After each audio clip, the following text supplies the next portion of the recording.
Example 6, it says find the perimeters of A, B, C, D, and AM, and P. Then find the ratio of the perimeters. So I'm going to flip to a different color here so we don't get confused. I know my scale factor. I'm going to erase some stuff here. I know my scale factor is 2 to 3. Now I need to find the perimeter, right? So then on the big triangle, or on the big rectangle, I know that this is 40.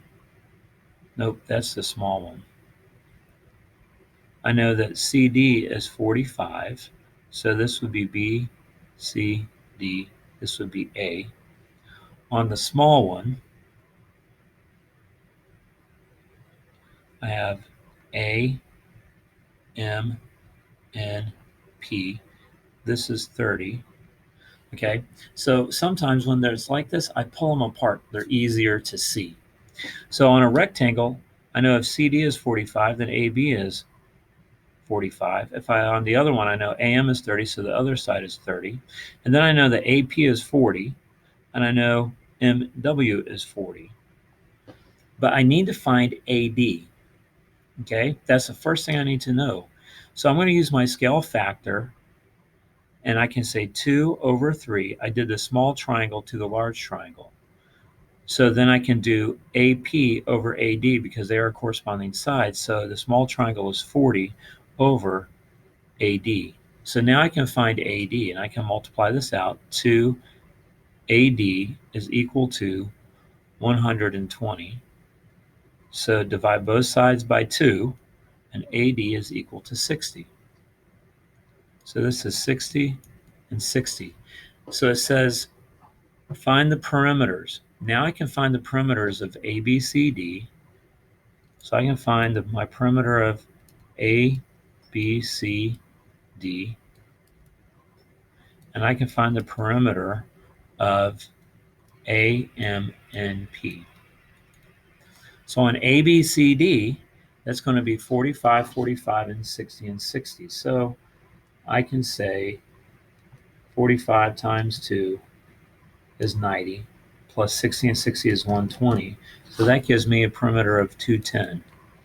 On the smaller one, I got 30 and 30 is 60, and 40 and 40 is 80.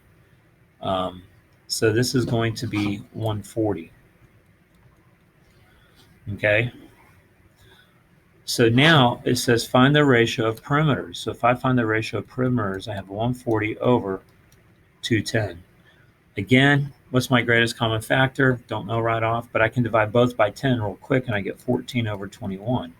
Now I can see, because I divide both by 10, now I can see, I got 14 over 21. 7 goes into both, so I can divide both by 2. So this gives me 7. What am I saying? 7. This gives me 2 over 3. So the scale factor of the perimeter is the same as the scale factor of the length of the sides. Okay? So that's a key thing right there that we can use later on, because actually, to begin with, I had the perimeter of the small triangle. I didn't have the perimeter of the big triangle because I didn't have this side.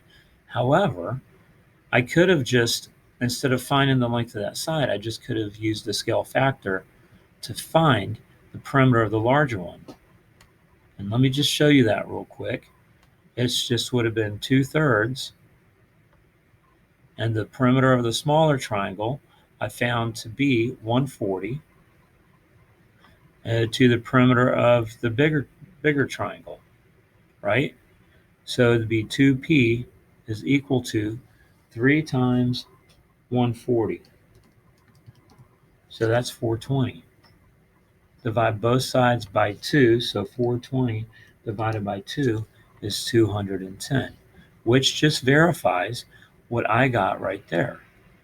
So the point of all of this is to remember this, and that is Theorem 7.2. The ratio of perimeters of two similar polygons is the same as the ratio of the sides. Okay? So says, in addition, the perimeter being in the same ratio as the sides, all parts of the polygon are in the same ratio as the sides. This includes diagonals, medians, midsegments, altitudes, and others. In other words, it doesn't matter if I have a diagonal, it's going to be in the same ratio as the sides. The median is going to be in the same ratio as the sides. The perimeter, same ratio of the sides. The only thing that's not is the area. The area is not the same ratio of the sides, but we will talk about that at a later date.